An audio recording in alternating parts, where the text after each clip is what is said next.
Gets? At ang pagbibigay ng label, pinag-iisipan yan. At ang pagbibigay ng relationship, pinag-iisipan yan. Okay? Hindi mo basta-basta dapat binibigay ang relationship, mga ropa. Dapat kinikilala muna natin sila. Ngayon, kung nagre-reklamo siya, bakit hindi mo pa binibigay, then mag-isip-isip ka na, ropa. Kung talagang pang long term ba siya or talagang sexual category lang siya. Hey, what's up mga ropa? Ito po yung lingkod, Suplado Moto. Okay mga ropa, wag na natin patagalin. Umpisahan na natin. Pag-usapan natin yung pinorward ng isa sa mga ropa natin. Let's go! Hindi ko maintindihan sa inyong mga babae bakit litong-lito kayo. Men are so simple. Kapag gusto ko talaga, pag down talaga sa isang lalaki, hindi niya nahahayaan na magkaroon ng access sa iyo ang ibang lalaki. Babakuran ka na niyan una pa lang. Okay, men are very territorial. Natural sa atin yun, na protektahan natin yung mga taong gusto natin. However, of course, paano po protektahan ng isang babae kung hindi ka naman gusto? Yeah, mahirap yun. Meaning, hindi mo dapat hinihingi ang label kusang ibibigay sa'yo ng lalaki na down sa'yo. Wala akong pake kahit sabihin niya sa'yo hindi pa siya ready, nag-heal pa siya from his previous relationship. Bullshit lahat yan. Okay, I think ito yung bullshit na sinasabi niya. Babae daw nagbibigay ng label. What the fuck? I think hindi niya alam kung sino yung may hawak ng relationship. Di ba? Kaninong anak to? Kaninong nakikinig to? Dapat alam nyo mga ropa kung sino may hawak ng relationship at kung sino may hawak ng sexual access. Okay? Ito ang hirap mga ropa. I think he's too young to give this kind of advice na hindi niya naintindihan. Very superficial yung kanyang mga sinasabi. Hindi niya naintindihan yung mga deeper meaning or yung mga experience na pwede makapagsabi kung sino talaga ang nagbibigay ng relationship, babae ba o lalaki. Gets?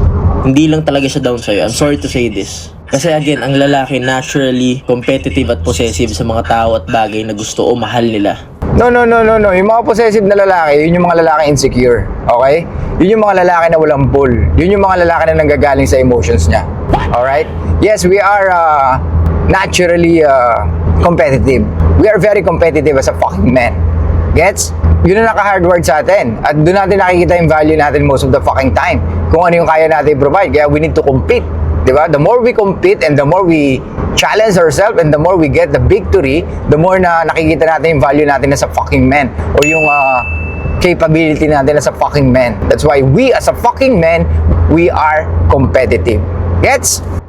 Ngayon, kung nasa situationship ka, tapos ginagawa niyo na yung mga bagay na usually ginagawa ng couples lang, tapos yung lalaki willing pa rin isugal na hindi ka bigyan ng label, that means hindi siya takot mawala ka.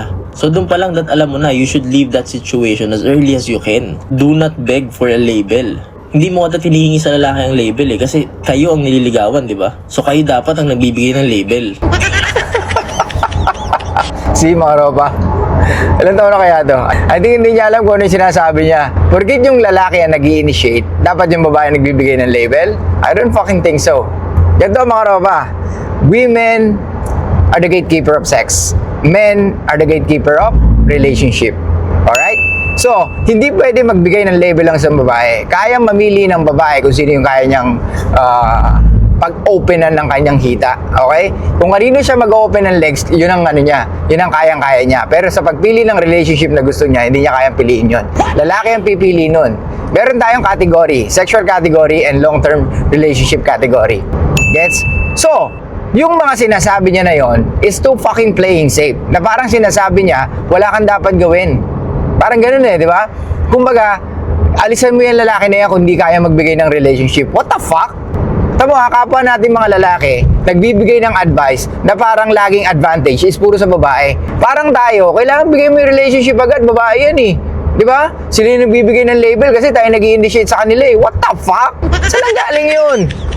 Kaya mga ropa, ingat-ingat sa pakikinig, ha? Huwag kayong makikinig basta-basta sa ibang mga content creator na kung ano-ano sinasabi. Laliman nyo yung pag-iisip nyo, laliman nyo yung panguunawaan nyo. At kahit sa akin, kung tingin nyo may mali ako sinasabi, huwag nyo akong pakinggan. Mas gusto ko pa yun.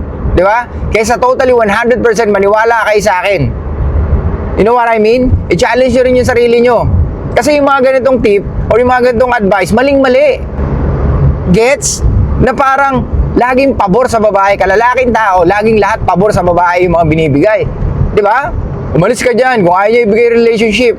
Ganun? Ayaw mo mag-effort yung babae sa'yo? Ayaw mong kilalanin yung babae pa? Bibigay mo kagad yung relationship. Easy lang kayo mga ropa. Kung ganito ang mindset nyo, tangina talagang kahit yung babae, mawawala ng gana sa inyo. Masyado kayo mainipin, masyado kayo impatient. Di ba? Nawawala yung pagiging competitive nyo. Kung masyado kayo impatient, competitive ka nga eh. Tapos impatient ka? Ano yun? Di ba? Ang babae kailangan ng oras, ang babae kailangan ng time bago nila ma-realize kung gusto ka na nila. Hindi yung mamadaliin mo. Gets? Tsaka ito pa, kung nagmamadali ang babae, ibig sabihin gustong-gusto ka talaga. Pero he's talking about the guy na hindi nagbibigay ng relationship. Na parang wala ba tayong karapatan na mas kilalanin muna natin ng babae bago natin ibigay yung relationship? At saka sinasabi niya, dapat daw umalis na yung babae doon at hindi nagtsatsaga sa isang lalaki dahil ang babae nagbibigay ng label. What the fuck? Saan galing yun?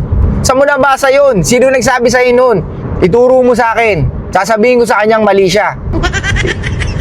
Itag mo ko sa video na napanood mo na babae ang nagbibigay ng label. Alatang hindi na mga nagbabasa eh. Kung hindi na nga lang libro ng mga kalalakihan, di pa nagbabasa. Anyway, pakinggan natin. Hindi ko alam kung mayabang ka, feeling mo mababago mo yung isip ng lalaki niyan. Hindi ko alam kung kinukumbinsi mo yung sarili mo, sweet naman siya eh, ginagawa niya naman. Bullshit lahat yan. Situationship is a waste of time, lalong-lalo na kung babae ka. Kasi mas maikli yung biological clock mo. Do not be selfish. Huwag mo isipin yung sarili mo lang, yung emotions mo lang. Isipin mo rin yung future mo at yung future na magiging family mo. Do not waste so much time sa taong hindi ka kaya bigyan ng committed relationship. So, yun na nga. Sabi niya, do not waste your time sa lalaking ayaw kang bigyan ng committed relationship. Ang tanong, ano na ba yung mga nagagawa ng babae? Ang tanong, hindi ba pwedeng kilalanin ng lalaki muna ang babae bago niya bigay yung relationship? Come on, man! Kumbaga, alam naman natin, pagdating sa ligawan or pagdating sa dating, lamang na lamang ang babae. Kaya nga, ang pinakalamang natin dito, pagdating sa dating, hindi natin ibigay agad yung relationship. Mas kilalanin pa natin sila. Diba? Tsaka sino man nag-umpisa niyang situationship na yan? Ang lalaki, naniniwala ako, gusto natin agad ng relationship. Pero dahil kailangan natin mag-adapt sa mga gusto ng mga babae, dahil marami silang options, so okay lang sa atin na wala munang relationship kasi na-enjoy ko rin naman, ganun din naman. Why we need to buy a cow kung nakukuha mo naman yung free milk? Gets nyo mga ropa? Balik tayo. Mga ropa, kung kayo mag-i-start magbigay ng advice, make sure naman na huwag ka naman puro babae. Di ba? Okay lang na ipagtanggol mo sila minsan, pero sa ginagawa natin na to, actually, pinagtatanggol na natin sila. Why? Kasi sinasabi natin yung mga bagay na dapat hindi nilang gawin. Di ba? Yung mga bagay na dapat nilang gawin, especially pag nasa relationship na sila. Pero end up, mali pa rin tayo. Yung mga gantong advice, pabor na pabor sa mga kababayan, talagang kakampihan siya. Pero yung mga advice natin, especially ni Suplado Moto, kahit na sabihin natin na totoo, na ganito mapifeel na isang lalaki pag ganito ka kumilos. Pag ganito ang ginawa mo sa lalaki, mas gusto niya yon. Sasabihin nila, katulong? Papagurin niya ako, tapos ganito, ganyan, ganon? Puta, di maganap siya ng katulong, di ba? Pag sinabi natin, dapat basic skill, may alam ka sa bahay. Sabihin niya, pangkatulong. What the hell? Parang binababa nila yung level ng mga ganong gawain bahay. Hindi niya alam, gawain yun ng kanyang ina o ginagawa yun ng kanyang ina para sa kanila. Tapos sasabihin niya maghanap ng katulong. That's BS. Yun ang mga BS. Yung mga gantong advice, ulitin ko mga ropa, pambata to. Hindi niya alam ang kanyang sinasabi. Gets? Ang tanging pinakatatandaan ko lang doon, men are very competitive. Yes, totoo yun. We are competitive. We are very fucking territorial.